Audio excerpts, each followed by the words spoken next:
Deep in western Rwanda's Nyungwe forest lies what is considered the longest source of the Nile. Here, Levison Wood started his journey to trek the length of the Nile on foot on the 4th of December 2013. It's a tiny little trickle. River Nile is the longest river in the world. It is formed from the White Nile of Lake Victoria and the Blue Nile, which originates from Lake Tana in Ethiopia. But some scholars have different accounts of the source of the river that say to have been discovered by the 19th century British explorer John Hannington Speke in 1858. While some scholars say its source is in Ripon Falls in Jinja, others say it is in Burundi or even Rwanda. I prefer karate. A determined Levison panted through the hills of Nyungwe forest alongside his guide. Well, it was just the beginning of a 4,250-mile journey that turned out to be very tedious. Hey, just grab my wrist. Slowly, don't force it. This is a challenge that the ambitious explorer in Levison was prepared to overcome. You don't want to go that way. That's like this. Even after falling, the 31-year-old was still enthusiastic to pace ahead. Through the rainforest. Levison passed through the forests, hills and valleys with the zeal of a lion hunting its prey. The adventurous trek led him to this 2.5-kilometer tunnel somewhere in Rwanda. It's basically going to be the new River Nile. After a few weeks in Rwanda, Levison followed the Nile through to Tanzania, where he spent a few more weeks before proceeding to Uganda. He arrived at Kasensero landing site in Rakai district after spending over a month on the road since he began his journey in Nyungwe forest. At Kasensero, Levison became a celebrity of sorts, with a huge following of residents joining his expedition.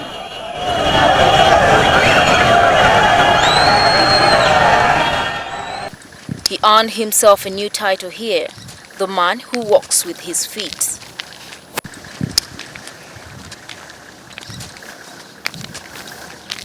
After nights of camping at the site, Levison and his guide Boston Dole embarked on a journey to Kampala. It is the 45th day of the journey. Levison and Boston spent the night here at Kayabwe Trading Center. And it is here where we caught up and decided to trek with them for a few kilometers. Levison is an explorer, writer, photographer, and an ex-soldier in the British Army. He tells me of how his army experience shaped his love for expeditions. And then since then, I started an expedition company in the UK that specialises in going to places that nobody else goes to. So, for example, I've led expeditions in Afghanistan. His decision to walk the Nile is one he has long cherished. This is his second visit to Africa. His first was in 2011, where he drove from London to Africa and spent 24 hours in Uganda. This time, he chose to walk the Nile, which fascinates him about Africa. Good news stories that come out of this part of the continent that we just don't hear about in Europe and the West. So for me, this is an opportunity to share those good news stories, tell people what all of the countries along the way are really like. Levison walks at least 30 kilometers every day and rests through the night, but also takes one day off in a week. Find anyone to help us, we couldn't find a porter or anyone to help carry.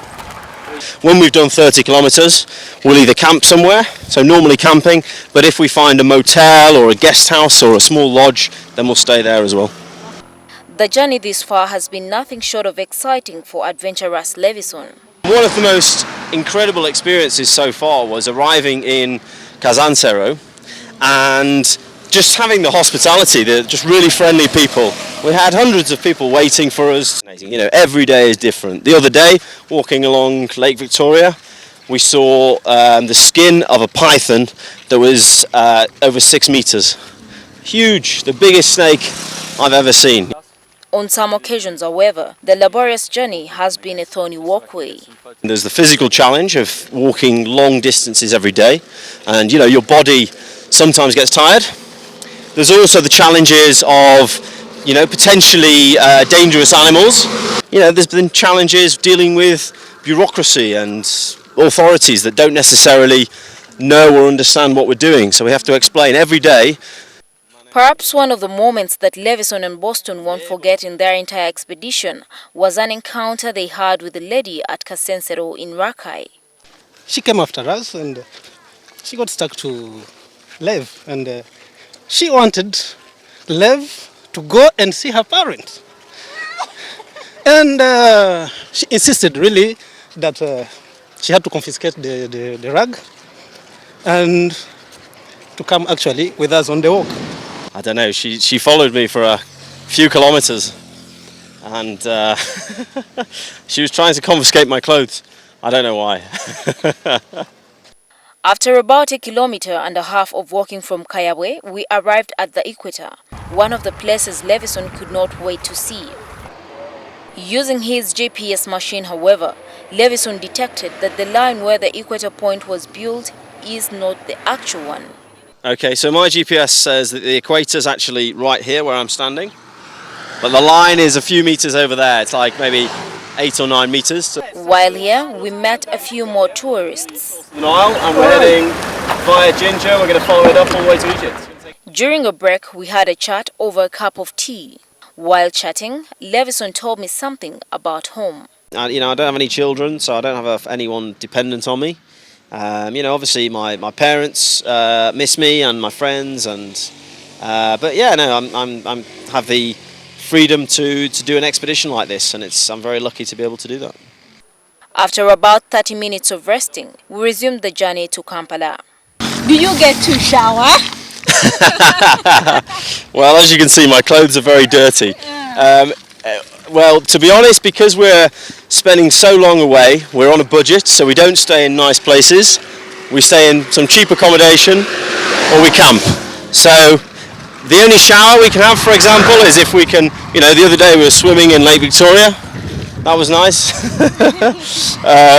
but maybe in Kampala we can find a shower.